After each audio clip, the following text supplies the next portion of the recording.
everybody. Welcome to our podcast this week. We're talking about protein and how to make it optimal in your life, right?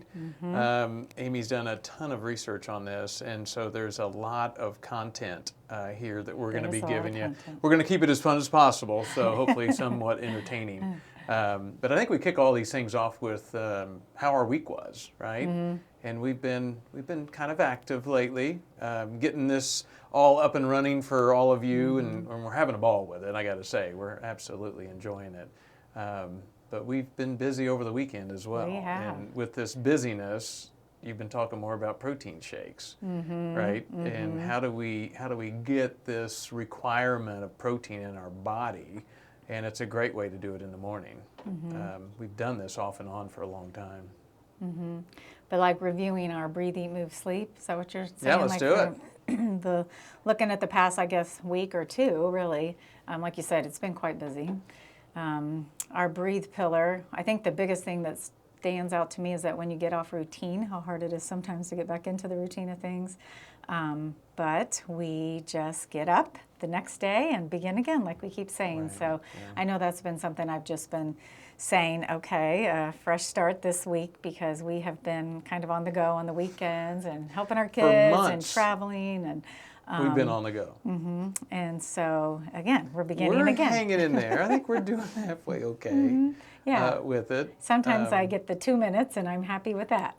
Sometimes I can move on I got and my get exercise in over the weekend, You've got building a a lot shed. of exercise. I think we did almost 12 hours the first day on Friday, and then I think we did almost 8 on Saturday, and maybe just Lucas 3 on worked you this weekend. Sunday. But we built a shed for our son, our oldest son, down in Louisville. So that was a ton of fun. And I think the E-pillar, again, the challenge is when you're traveling or not at your own home. But if you build in some habits, then I think it's been easier for us to, and I think that the nice thing was the people we were staying with, Lucas and Elaine, they eat well, and they had a lot of healthy food on hand. And so we made some awesome poke bowls for lunch. I was exhausted. And sleep, when we worked so hard, we did sleep. I slept really well there too. So I, all in all, I think given circumstances, we didn't do too bad. Could have been their bed was really nice as well. Yeah, maybe. So we wanted to start a nutrition series, and this protein, it's so interesting. I didn't realize this until I was doing some research. I know you were talking about macronutrients, so you're going to get more content on macronutrients, and then micronutrients will be after that. Right. So macros, of our big stuff, yep. And then the micros, the small stuff. So just know that we're going to keep kind of feeding building this on to this you series. guys. So protein, carbs, fats are your macros. But we thought we'd start with protein. This is so fascinating. It comes from the Greek word proteos. I think I'm saying that correctly, which actually means primary or first place. And I think it just goes to show you the primary importance of protein in our body. So we thought we'd start with really, I guess, just explaining what is a protein. And I have a lot of notes because there's so much good information, so I just don't want to skip over things. So I guess there's a reference here. We did make a lot of notes. And this book, I'm going to get into this when we talk about choosing optimal proteins. Dr. Hyman's book, Food, What the Heck Should I Eat?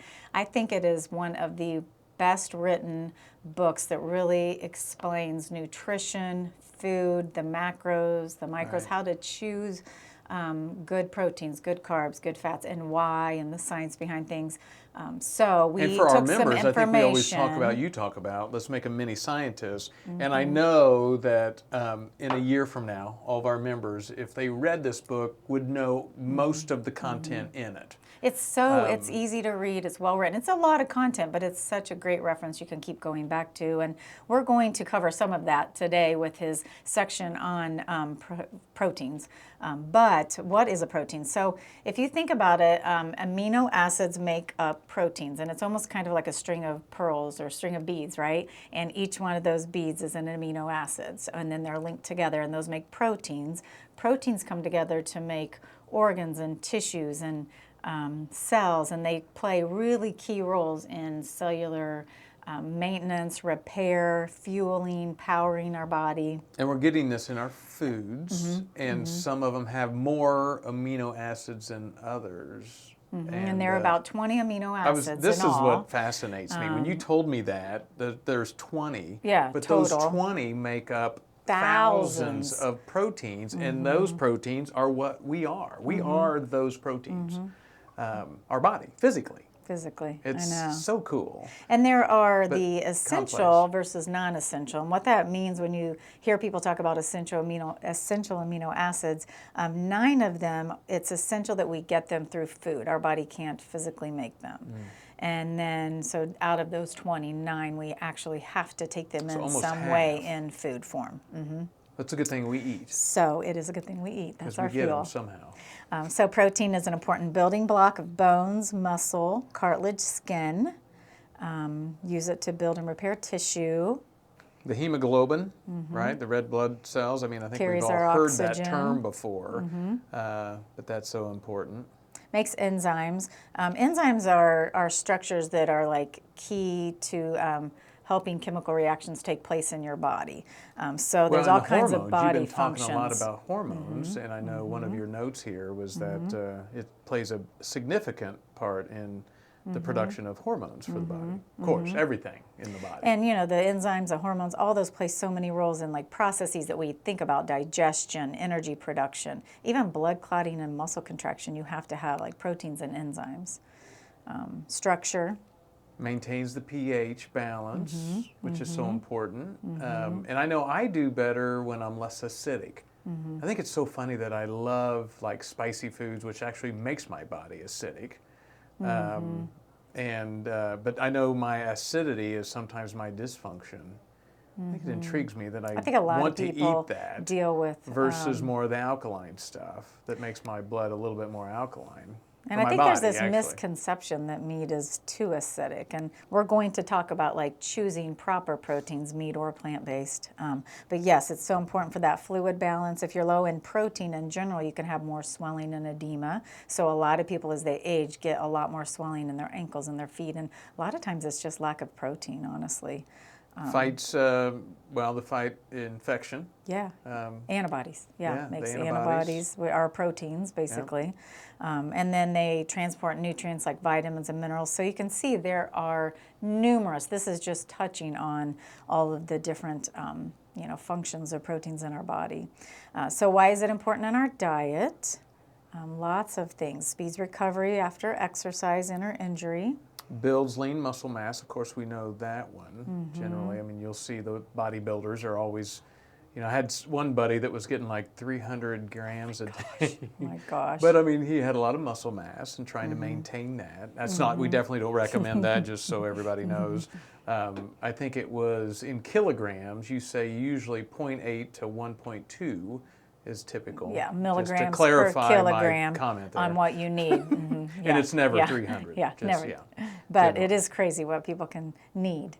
And it also, as we age, we have something called sarcopenia, where we naturally lose muscle mass. And so to fight that, what do they say? After age 30, we can lose up to 10% per decade. So we have to really be conscious and make sure we're getting healthy protein to basically reduce muscle Well, loss. you can see the importance of the demand of movement, that we have to, one, stay active as we age, and then also get in the protein that's needed, because our bodies aren't as efficient at absorbing it and making breaking it I mean, down everything and just making kind of it. slows down a little. So, yeah, you can see the work that goes into aging properly, gracefully. That's optimally, good. Yes, right? optimally. Another important thing is with weight maintenance, to maintain a healthy weight or to even help aid in weight loss. Looking at the hunger, we talked before about this chemical ghrelin, which is like a hunger hormone. And there have been some studies. One of them showed that when they took women who are overweight and they just increased their protein intake from their total daily diet from 15 to 30%, so maybe like 25 to even a quarter to a third of your total calorie intake. Without even intentionally restricting it, women automatically ate 441 less calories because it just kept them satiated and less hungry. And I think for myself, I mean, back if I was ever eating a lot of, carbs for breakfast. If that was surely not the Eggo waffle with the syrup. With a big Why I bagel. would crash at 9:30 versus having some protein, eggs or yogurt is what my go-to now.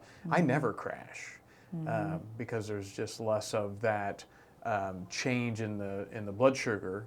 Which Right. generally, if there's a quick drop in blood sugar, the alarms go off, and this is where we're irritable or shaky or whatever else. So, yeah, the protein definitely helps to level out.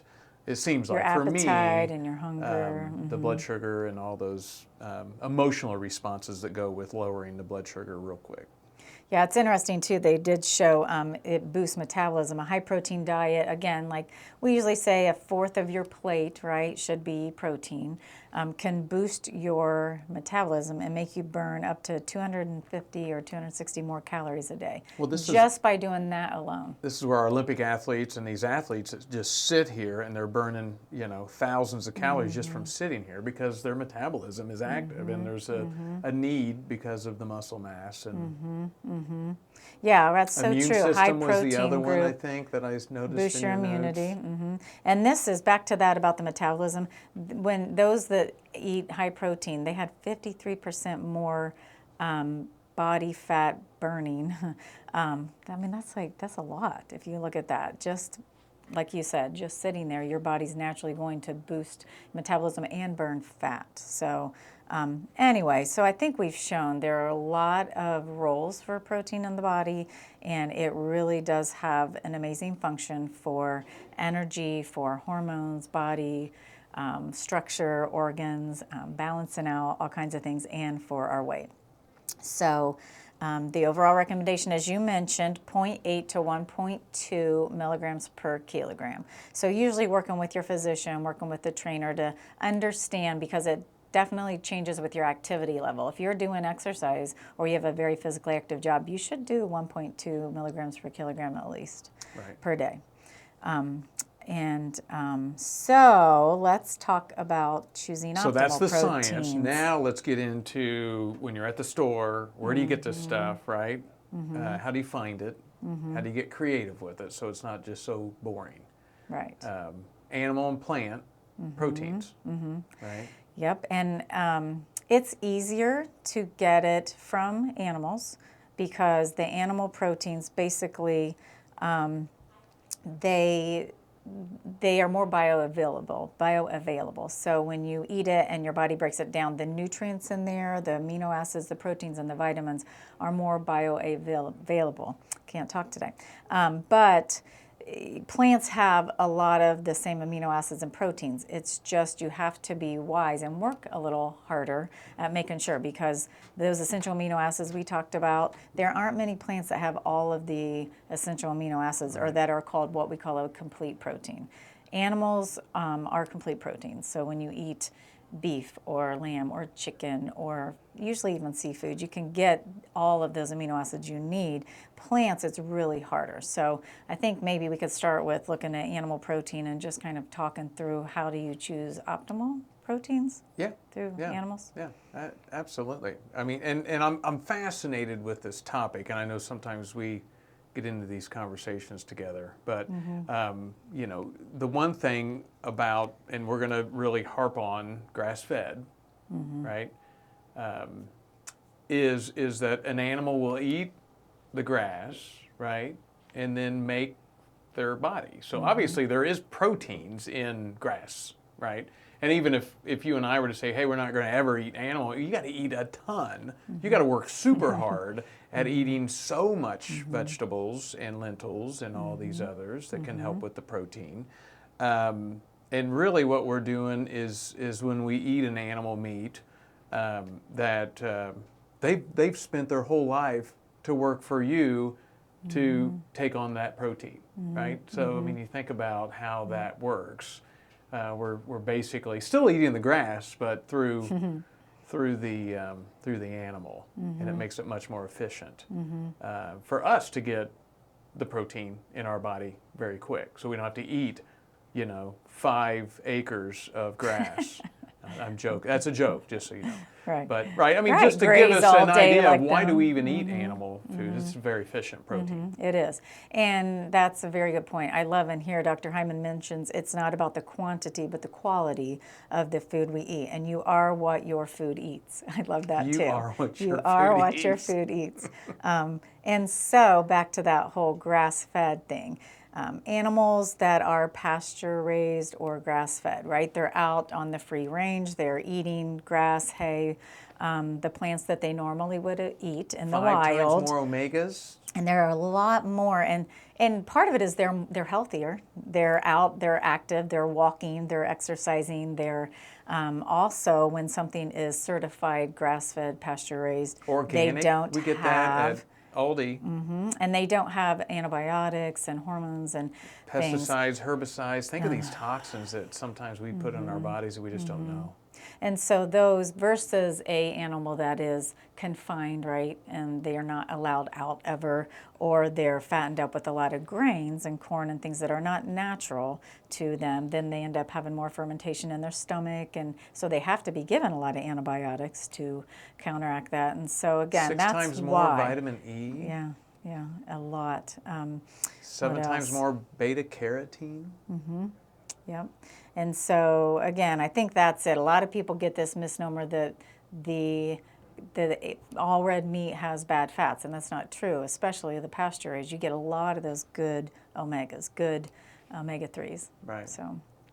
And then, like I mentioned, just the fact that it's really hard. A lot of pure vegetarians can get B12 deficient, and a lot of that is because it is hard. The B12 and the B vitamins in the plants are not quite as bioavailable, meaning when we eat them, we don't break them down and they get in a usable form as easily as with animal. Now, step back, it's still about portions, right? It's not about quantity, it's about quality. And so we don't need huge portions, and we're going to go through serving sizes here in a little bit, but plant proteins are so important, and we encourage a plant-rich diet.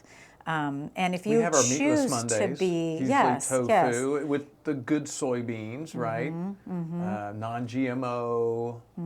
And if you choose to not eat animal food, that's totally fine. You can get all the proteins, but you really have to. You It's have more to work at challenging, it. and you have to be well planned and methodical about it. The best plant-based sources, tofu, tempeh, there are a lot of good. We usually, if we go to some of our favorite, restaurants, we'll get the edamames right out of the gate as an appetizer. And soy is it's a really, really good protein, a complete protein, because it has all those essential amino acids. The non-GMO, like we mentioned, is important because there's a lot of debate about soy and does it increase risks of certain things like breast cancer. But if you use non-GMO, not genetically modified, and it's usually stamped on the package, there is a lot of benefit and actually lower risk overall for things like cancer and stuff. So very good choice. Lentils, chickpeas, beans. The chickpeas, of course, that's also the hummus, right? I mean, if you're having hummus, then that is the chickpea. Ground up. That's ground up as a protein. I thought this was interesting. There are a few plants that are complete proteins. Oats, I thought, no. Was it hemp quinoa, seeds? sorry, take that back. Quinoa, also, buckwheat. that's surprising. I didn't know that one. Quinoa, buckwheat, hemp seeds, chia, soy. So really great things that we can include every day into our, and I will tell you, there are vegetables, they have some protein too. I mean, broccoli and asparagus and potatoes and sweet potatoes and things like that you don't realize. Brussels sprouts, and it's not a lot, but it's 4 to 5 grams per cup of cooked vegetables, and so you will get protein throughout the day through your vegetables too. And so, maybe 1 serving of meat a day, and then throwing in a lot of plant-based foods, you're going to have a well-rounded You're protein big on the palette. plate, and I know you were saying this last night that it really should always be about 1/3 of your plate, the protein, or even a fourth, third or a fourth. Yeah. Yep. And that includes the nuts, seeds, the plants, and then if you choose meat with it. as a protein. As a protein. So Yeah. your total Not daily just the animal, calories should be about 1/4 to 1/3. Yeah. Yep. So. Where to buy it? Are we moving on to that? Sure. And that was interesting. Of course, for us, we are big on the Aldi. We love Aldi. It's super quick. I can get through all day in almost 15 minutes and out the door. And I love it, right? When I'm and you got grass-fed organic meats and a lot of organic options, which is really cool. But I know that, and we do green bean delivery, which is also, I think, very helpful. They do a really good job of trying to buy local. And you can get on, I know you get online and really modify our order to accommodate kind of how our lifestyle is and how we like to eat some of this healthier foods. Yeah, they have a lot of fresh produce, but they do have some, shelf-stable foods, frozen food, and then meat from some of these local farmers that we're going to talk about that offer grass-fed. And I think a lot of it's around Grass-Fed Association. You found the AGA. I think, Dr. Hyman mentions that in his book, and it was really helpful. I got online on there, www.americangrassfed.org, and you can look in your state, and then it would show you, some ideas of some and all these local references farmers. we'll put these in the notes for the podcast, and then also on YouTube we'll also put them down in the notes so that you guys don't have to write them down right now. Farmers markets. I was going to say Local Harvest is the site that lists all the farmers markets across the nation. Nice. Which is kind of cool. Yeah. Right? That is neat. And then the other one was Eat Wild. And it's kind of, it's got the American Grass-Fed Association sources, I noticed, but it also had the dairy option in there that I didn't look like the other one had as much. So those are some really cool sources. I thought that was really nice. People asked me a lot too about dairy. So I guess to spend a minute or two on that. A lot of people, and I think it's 75 to 80% of people as we age, become lactose intolerant. So dairy can be difficult to digest, milk products. But if you do tolerate it, then it's really just using these same guidelines. Grass-fed, pasture-raised animals make the best milk and eggs, and they're more nutrient dense. And then if you can get organic, because I know organic gets expensive, so choosing wisely which things you want to do organic and which things are necessary. I think the first thing would be if it says grass-fed or pasture-raised, and then second, if it could also say organic, great, but it's not always necessary. And then you can get, because there are whey protein, we talk about the protein powders, whey protein is so good. It has so many of those amino acids So and many our people essential are really amino struggling acids with and whey. branched chain. So I cannot do whey. And I think you just, again, like You've done you a lot of mentioned, pea, be rice, your own I've mini noticed. scientist. Your breakfast coffee was The grass-fed collagen. I love that. So there's plenty of options. And we could do even a whole podcast sometime on protein powders and things. But it's just, and there are even, yes, you're right, a lot of them are mixed with pea and rice and protein. But it is, eggs are another thing. Eggs, a great food. It has a lot of protein, 6 grams per egg, but it's a really good superfood. It has choline for brain health. You're just other rubbing it nutrients in and I can't and eat vitamins. it anymore. But So a lot of course of I was people eating can it every develop. day. And then Amy does a test on me, the IgG, and here I am allergic to egg yolks. Well, and I think it's very common when people get some leaky gut. You were having other issues, and I think then that created you to develop more food sensitivity. So hopefully we've repaired that, and with retesting you can start introducing them again. But eggs, if you're not sensitive to them, again, we do talk about that, being your mini scientist, because I think if you just pay attention and do food diaries and see how you're feeling, because it could take a day, 2, even up to 3 days. And so if you're feeling fatigued, low energy, sensitivity. it could be the fact that you're eating a food that you're allergic to, Or and that creates an inflammatory response, and that's what you'd really not like not to have in your body, is a bunch of inflammatory response. It's a lot of work for your body. And I think that's it. So the whole dairy thing is like, yes, if you tolerate it in moderation, adding a serving or 2 a day of the right types. And he does a great job, again, in this. I think he has a whole chapter on that. So I really just can't say enough about that book and how much it can help people with just their knowledge base. Should we give them some examples of the different foods and how Serving many ounces you sizes. might need? Sure. for that. So you're saying, so, if I weigh, 195. Okay.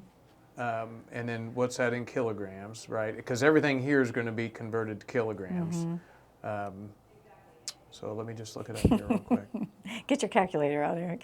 So you divide it by 2.2, and then you'll get how many, because there are 2.2 kilograms. There it is. 2.2. Yeah, what do you think it is? 88. 88. Okay. So I'm 88, and then so you do 88. Times, so I need probably anywhere from 75 to 88 100. times 1.2, 100. right? Is going to. So as we go through these examples, then I'm trying to add that up for your to total 100 for the day. Daily intake.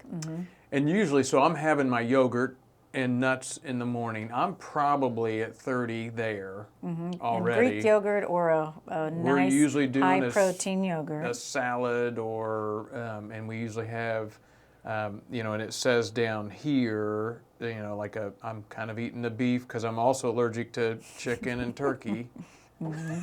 Every year it's changing. It is bizarre. So that's okay because I'm okay with eating beef and pork. But 100 grams.